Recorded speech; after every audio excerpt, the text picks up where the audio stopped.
जय हिंद दोस्तों। 80 शब्द प्रति मिनट की गति से संपादकीय डिक्टेशन स्टार्ट। पिछले करीब 8 महीने से रूस और यूक्रेन के बीच चल रहा युद्ध अब और जटिल दौर में पहुंच गया है। यूं इस टकराव के सबसे गंभीर और संवेदनशील स्वरूप में पहुंचने के बावजूद यह उम्मीद बनी हुई थी और अंतर्राष्ट्रीय स्तर पर कोशिशें जारी थी कि किसी तरह यह जंग रुके और दोनों देशों के बीच सुलह हो। मगर बीते कुछ दिनों के घटनाक्रम से यह आशंका पैदा हो गई है कि यह युद्ध कहीं दुनिया के अन्य देशों के बीच भी ना फैल जाए।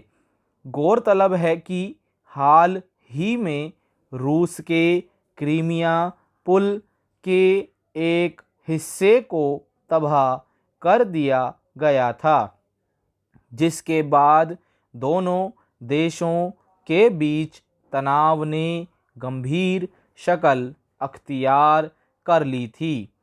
उस हमले के बाद रूस ने यूक्रेन पर हमले तेज कर दिए थे और तभी इस बात की आशंका उभरी थी कि शायद हालात और बिगड़ें।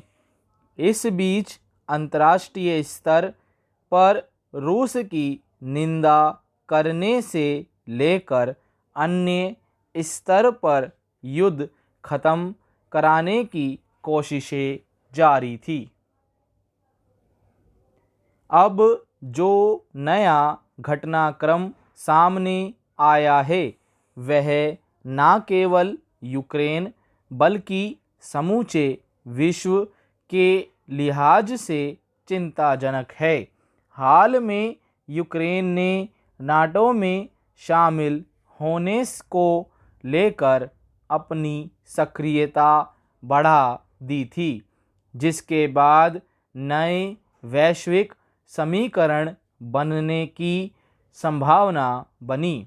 लेकिन नाटो की सुगबुगाहट के बाद रूस के राष्ट्रपति व्लादिमीर पुतिन का जो रुख सामने आया है उसने दुनिया के तमाम देशों की चिंता बढ़ा दी है। पुतिन ने साफ लहजे में कहा है कि अगर किसी भी मामले में रूसी सेना के साथ नाटो सैनिकों का सीधा संपर्क या फिर टकराव हुआ तो यह एक बहुत ही खतरनाक कदम होगा जो वैश्विक तबाही का कारण बन सकता है। और मुझे उम्मीद है कि जो लोग ऐसा कह रहे हैं वे इतने समझदार हैं कि ऐसा कदम ना उठाएं। रूस ने जिन हालात में और जो वजहें बताकर यूक्रेन पर हमला किया था उसके मद्देनज़र देखें तो अगर सचमुच नाटो सैन्य स्तर पर दखल देता है तो युद्ध के भावी स्वरूप और त्रासदी की कल्पना की जा सकती है। खासकर पुतिन ने जिस भाषा में टकराव के नतीजों के बारे में चेतावनी दी है उससे कई तरह की आशंकाएं खड़ी हो गई हैं। दरअसल पुतिन पहले ही यह कह चुके हैं कि वे रूस को सुरक्षित रखने के लिए परमाणु हथियार का इस्तेमाल करने से भी नहीं हिचकेंगे। इसके बाद G7 देशों के समूह ने कहा था कि रूस की ओर से किसी भी तरह के रासायनिक, जैविक और परमाणु हथियारों का इस्तेमाल बेहद गंभीर हालात पैदा करेगा। स्टॉप।